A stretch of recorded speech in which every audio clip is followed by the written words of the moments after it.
নমস্কার বন্ধুরা, আমার চ্যানেলে আপনাদের সকলকে স্বাগত জানাই। আশা করি আপনারা সবাই ভীষণ ভালো আছে। তো বসন্তকাল তো পড়েই গেছে। তো বসন্তকাল মানেই বিকেলের দিকটা কিন্তু বেড়াতে একটু বেশ ভালোই লাগে। তাই গতকাল বিকেলে আমিও একটু বেরিয়েছিলাম। বাড়ি ফিরতে দেরি হয়ে গিয়েছিল। দেরি বলতেই 8:30টার মতো বেজে গিয়েছিল। তো ভাবলাম আজকে হালকা কিছু বানিয়ে নিই, যেহেতু দেরি হয়ে গেছে বলে। কি সেই ভেবে তো রান্নাঘরে গেলাম, কিন্তু বানাতে বানাতে মনে হলো এটা একটু করি ওটা একটু করি, ভাবতে ভাবতে অনেক কিছুই করে ফেলেছিলাম। ফ্রিজে দেখলাম একটা বেশ বড় সাইজের বেগুন রয়েছে। তো বেগুনটাকে ভাবলাম তাহলে ভেজে ফেলি। শীতকালে একরকম বেগুন পাওয়া যায়, সাদা বেগুন। সেই বেগুনটা কিন্তু খেতেও খুব মিষ্টি হয়। তাছাড়া বেগুন ভাজা, বেগুন ভর্তা, বেগুন সেঁকা খেতে তো বেশ ভালোই লাগে। আমি একরকমভাবে বেগুন ভাজা করি। একটা তো নর্মাল লবণ হলুদ মাখিয়ে বেগুন ভাজা হয়, আর একটা বেগুন ভাজা হয় যখন বেগুনটা অর্ধেক ভাজা হয়ে যাবে, উপর থেকে একটু পাঁচফোড়ন ছড়িয়ে দিলে সেই পাঁচফোড়নগুলো ভাজা ভাজা যখন মুখে পড়বে, বেগুন ভাজা খেতে খুব ভালো লাগে স্বাদটা। আর একটা হয় লবণ হলুদ আর চাল গুঁড়ি মাখিয়ে বেগুনটাকে ভাজলে সেই বেগুনটা একটু কুড়মুড়ে মুচমুচে মতো হয়। সেই বেগুন ভাজাটা ভাত দিয়ে খেতে কিন্তু খুব ভালো লাগে। আর এখানে একটু আলুর তরকারি করে নিয়েছিলাম। আলুর তরকারিতে মটর কড়াই, মটরশুঁটি, একটু টমেটো আর দিয়েছি কসুরি মেথি। মাঝে মাঝে এরকম সাদামাটা আলুর তরকারি খেতে কিন্তু খুব ভালোই লাগে।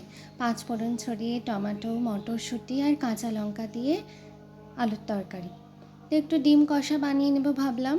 তো ডিমগুলোকে সিদ্ধ করে নিয়েছিলাম, ভাবলাম ডিমগুলোকে মাঝখান থেকে অর্ধেক কেটে নিই, সেটাকে ডিম কষা বানাবো। কিন্তু ও মা, দেখছি ডিমগুলো সব হাফ বয়েল হয়েছে। হাফ বয়েল ডিম খেতে তো বেশ ভালোই লাগে, তাই জন্য ভাবলাম গোটা গোটাই ঝাল করে নিই। মোটা মোটা করে পেঁয়াজ কুচিয়ে আদা রসুন টমেটো কাশ্মীরি লঙ্কার গুঁড়ো কাঁচা লঙ্কা সহযোগে একসাথে বেশ ভালো করে কষিয়ে নিয়ে তারপরে ডিমের ঝাল করে নিয়েছি। এই ঠান্ডা গরম ওয়েদারে না গলাটাও ভীষণ খারাপ হয়ে গেছে। বারবার গরম জল খাচ্ছি, তাও গলাটা ঠিকঠাক হচ্ছে না।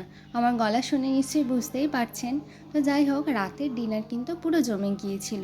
একটা রকম মেনু হয়েছিল, আর মাঝে মাঝে এরকম ছিমছাম রান্না করে খেতে কিন্তু বেশ ভালোই লাগে। তো আমার তো এখানে সব রকম রান্না রেডি। তো এবার সার্ভ করার পালা। বরমশাই কিন্তু ভীষণ হ্যাপি, কারণ উনি তো খেতে খুব ভালোবাসেন। আর আজকে এত রকম মেনু হয়েছে। তো যাই হোক, খাবারটা সাজিয়ে দিই ওনাকে। আলুর তরকারি, বেগুন ভাজা, ডিম কষা, পরোটা। আর পরোটাটা না আজকে একটু কম তেল দিয়ে ভেজেছি, তেল ছড়িয়ে ছড়িয়ে। কেননা কদিন ধরে টানা লুচি পরোটা কচুরি এত খাওয়া হচ্ছে, তো তেল তো বেশি খাওয়া অতটা ভালো না। তাই ভাবলাম আজকে একটু তেল ছড়িয়ে পরোটাটা ভাজি।